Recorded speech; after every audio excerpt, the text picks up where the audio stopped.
বিসমিল্লাহির রহিম। আশা করি সবাই ভালো আছি। আসসালামু আলাইকুম রহমতুল্লাহ। আজকে যে বিষয়টি নিয়ে আলোচনা করার চেষ্টা করব সেটা হচ্ছে ইনডিফিনিট ইন্টিগ্রেশন এবং এই টপিকটা খুবই ইম্পর্টেন্ট। যদি বলতে চাই এডমিশন টেস্টের কথা তাহলে ২ টা ইম্পর্টেন্ট টপিক আছে এখানে। একটা হচ্ছে যে ইনডিফিনিট ইন্টিগ্রেশন এবং ডিফিনিট ইন্টিগ্রেশনের একসাথে করে একটা টপিক বলতে পারি এবং আরেকটা হচ্ছে এরিয়া আন্ডার কার্ভ। বেশি ইম্পর্টেন্ট হচ্ছে এরিয়া আন্ডার কার্ভটা। বেশিরভাগ দেখা যায় এরিয়া আন্ডার কার্ভ থেকে প্রশ্ন হয়ে থাকে। কিন্তু যখন দেখা যায় ধরি সবগুলো থেকে একটা কোয়েশ্চেন আসছে তখন যখন ১৩টা কোয়েশ্চেন ফরম্যাট করা হয় তখন ইন্টিগ্রেশনকে গুরুত্ব দেওয়া হয়, যার কারণে দেখা যায় ইন্টিগ্রেশন থেকে ২টা চলে আসছে। একটা হয়তো বা ইনডিফিনিট আর ডিফিনিট ইন্টিগ্রেশন থেকে একটা চলে আসছে এবং আরেকটা হচ্ছে যে এরিয়া আন্ডার কার্ভ থেকে চলে আসছে। তাহলে আমরা একে একে চেষ্টা করব, যদি সময় পাই তাহলে আমি ইনশাল্লাহ এরিয়া আন্ডার কার্ভটা নিয়েও একটা ভিডিও দেওয়ার চেষ্টা করব এবং ডেফিনিট ইন্টিগ্রালটা নিয়েও একটা ভিডিও দেওয়ার চেষ্টা করবো, যাতে ডেফিনিট ইন্টিগ্রাল এবং এরিয়া আন্ডার কার্ভ একসাথে করলে এই পুরো এডমিশন টপিকটা ক্লিয়ার হয়ে যায় তোমাদের। যে ইন্টিগ্রেশনটা আমি আসলে চেষ্টা করছিলাম যে শুরু থেকে শেষ পর্যন্ত শেষ করার, কিন্তু যতটুকু পারছি এখন আজকে এই টপিকটা কভার দেওয়ার চেষ্টা করব। তাহলে দেখা যাক কতটুকু যদি যেতে পারি। তাহলে দেখো এখানে আমার ফেসবুক গ্রুপ এবং ফেসবুক পেজ আছে। আমি যদিও এগুলো নিয়ে খুব কথা বলি না, তাই আজকে একটু বললাম এই জন্য যে তোমরা যাতে এগুলোতে যুক্ত হতে পারো এবং চ্যানেলটা একটু দেখতে পারো যে কিরকম ভিডিও আপলোড হচ্ছে এবং ভিডিওগুলো তোমাদের উপকার হচ্ছে কিনা। আমি চাচ্ছি যে এইচএসসির বিভিন্ন টপিক নিয়ে আসলে আলোচনা করা, যাতে তোমাদের সুবিধা হয়। তাহলে শুরু করি বেশি কথা না বাড়িয়ে। তাহলে যে বিষয়টা নিয়ে পড়াশোনা করবো সেটা হচ্ছে আজকে ইনডিফিনিট ইন্টিগ্রেশন। তাহলে শুরুতেই আমরা কিছু টপিক নিয়ে আলোচনা করার চেষ্টা করব, সেগুলো হচ্ছে যে সূত্র। ঠিক আছে, আমরা জানি যে সাইন এক্স ডিএক্স কে যদি ইন্টিগ্রেট করি তাহলে আসে হচ্ছে যে cos x minus cos x. ঠিক আছে, এটা আমরা সবাই জানি। এবং কজ এক্স কে ইন্টিগ্রেশন করলে সাইন এক্স। এগুলো আমি আসলে একটু দেখিয়ে দিচ্ছি যাতে পরবর্তীতে কাজে লাগে, সেজন্য আমাদের আগে থেকে একটা ধারণা রাখার জন্য। যদিও আমি এখানে বেসিক থেকে পড়াচ্ছি বলবো না, বাট এখানে এগুলো আসলে মুখস্থ করতে হয়। ঠিক আছে, এগুলো বেশি দূর যে আমি বুঝে এখানে কোনো কিছু বুঝার আসলে নাই। যে এখানে টেন এক্স কে যে লন সেকে আছে এটা কিন্তু বুঝার আছে, কিন্তু এর আগে যে সাইন এক্স কে মাইনাস কজ এক্স আসতেছে, কজ এক্সটা সাইন এক্স আসতেছে, এটা কেন আসতেছে এটা আসলে খুব বেশি যে বোঝা এরকম না। মানে আমরা যত জানি যে ডিফারেন্সিয়েশনের বিপরীত প্রক্রিয়াটাই হচ্ছে যে ইন্টিগ্রেশন। তাহলে ওভাবে একটু এলোবোরেট করতে পারবো যে কিভাবে আসতেছে যে ডিফারেন্সিয়েশন থেকে ইন্টিগ্রেশনটা। কিন্তু আসলে ওগুলো এখন সময় হচ্ছে যে একদম স্পেসিফিক বিষয়গুলো নিয়ে পড়াশোনা করা। তাই আমি টাইপ ওয়াইজ করে এই ইনডিফিনিট ইন্টিগ্রেশনটা শেষ করার চেষ্টা করবো এবং এই সূত্রগুলো সবার মাথায় থাকতে হবে। সেজন্য আমি খুব বেশি একটা প্রুফ করে দেখাবো না। আমি শুধু চাচ্ছি যেন এগুলো দিয়ে আমরা টাইপ ওয়াইজ করে এই চ্যাপ্টারটা কমপ্লিট করতে পারি। তাহলে দেখা যাক। প্রথমে আছে যে সাইন এক্স কে করলে minus cos x plus C.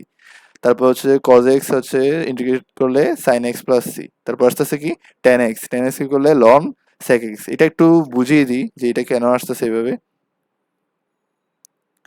যদি আমি আসলে tan x টা ধরি তাহলে, যদিও এখন আসলে বুঝবে না তাও আমি বলি, tan x কে আমরা লিখতে পারি sin x by cos x।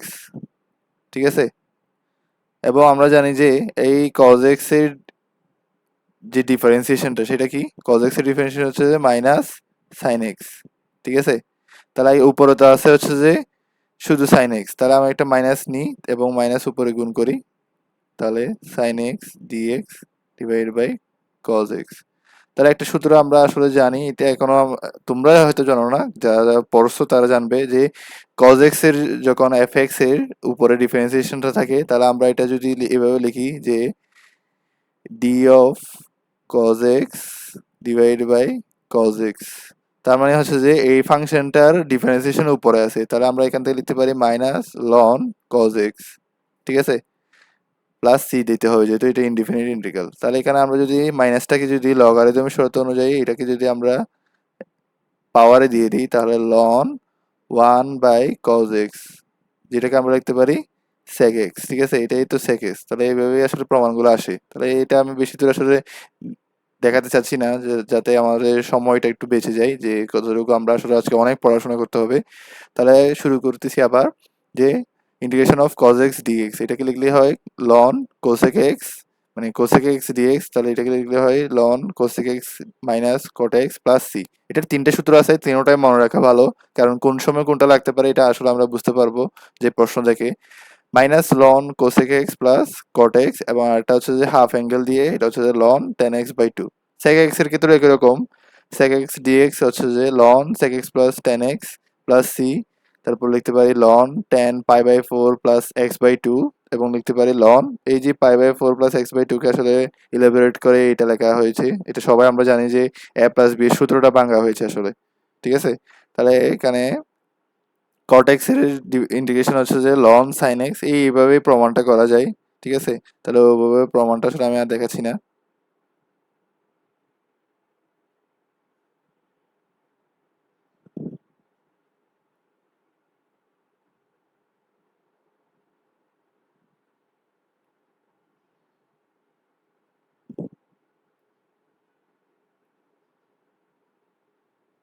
তাহলে আমরা দেখতে পারতেছি যে এখানে দেওয়া আছে যে cot x এরটা আমরা পেয়ে গেলাম এবং x to the power n এটা লিখলে হচ্ছে যে x to the power n plus 1 divide by n plus 1 এটা সবাই আমরা জানি যে x to the power n এর ডিফারেন্সিয়েশনটা হচ্ছে যে x to the power n plus 1 n plus 1 plus c এটা আসলে x এখানে যে কোনো কিছু হতে পারে মানে x টা যদি আমরা বলি যে x টা আসলে কি হতে পারে x টা আসলে এটা লিনিয়ার ফাংশন হতে পারে ঠিক আছে লিনিয়ার যে কোনো ফাংশনই হতে পারে এটা তাহলে আমরা লিনিয়ার ফাংশন বলতে কি বুঝি ax প্লাস b আকারের কোনো একটা জিনিস ঠিক আছে ax প্লাস b আকারের যদি থাকে মানে x এর পাওয়ার যদি 1 থাকে তাহলে আমরা বলতে পারি যে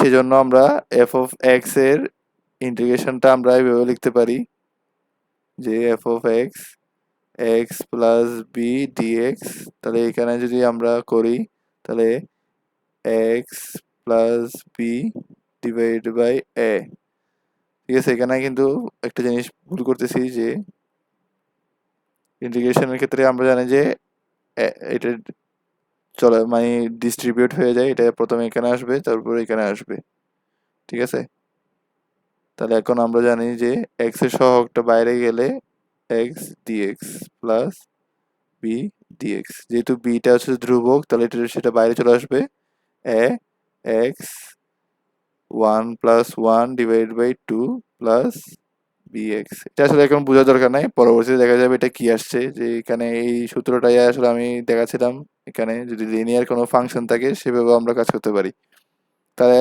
পরবর্তীতে দেখা যাক sec স্কয়ার x dx কে যদি ইন্টিগ্রেট করি তাহলে পাচ্ছি 10x cosec square x dx কে ইন্টিগ্রেট করলে মাইনাস cot x মনে রাখবে যে এখানে আসলে যেগুলোতে c আছে সেগুলোর আগের চিহ্নটাই আসলে মাইনাস হয়ে যাচ্ছে যেমন এখানে দেখা যাক এই যে sin x কে যখন ইন্টিগ্রেট করছি তখন cos আসছে এই cos এর c এজন্য মাইনাস তারপর আবার আরেকটা হচ্ছে যে এখানে cosec স্কয়ার x dx কে করছি minus cot x plus c তারপর আরেকটা আসবে এখানে যে cosec x cot x dx এটাকে করলে minus cosec x plus c তাহলে এগুলো একটু দেখে নিও যে এগুলো কিভাবে কি হচ্ছে যে সূত্রগুলো মনে রাখলেই হলো তাহলে এরপরে আমরা দেখি আর কি আছে এখানে নিচে কিছু সূত্র আছে e two the power mx dx integrate করলে 1/m মানে হচ্ছে যে x এর সহগটা দিয়ে ডিভাইড হয়ে যায় আমরা তো জানি যে ইন্টিগ্রেশনের ক্ষেত্রে যদি x এর কোনো সহগ থাকে সেটা আসলে নিচে ডিভাইড হয়ে যায় তাহলে এখানে ax dx এটাকে ইন্টিগ্রেট করলে কি হয় x বাই ln a এটা আসলে ডিফারেন্সিয়েশন থেকে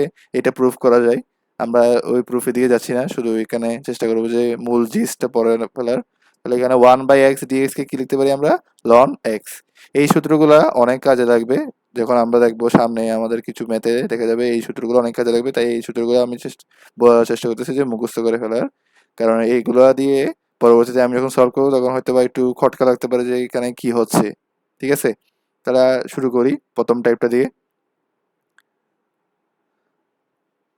প্রথম টাইপটাতে বলতেছে যে type 1 f of x plus b dx তার মানে হচ্ছে যে এটা একটু বুঝায় যে লিনিয়ার যে ফাংশন আছে ঠিক আছে লিনিয়ার ফাংশন বলতে আমি আগেই বলেছি যে আমি যদি f অফ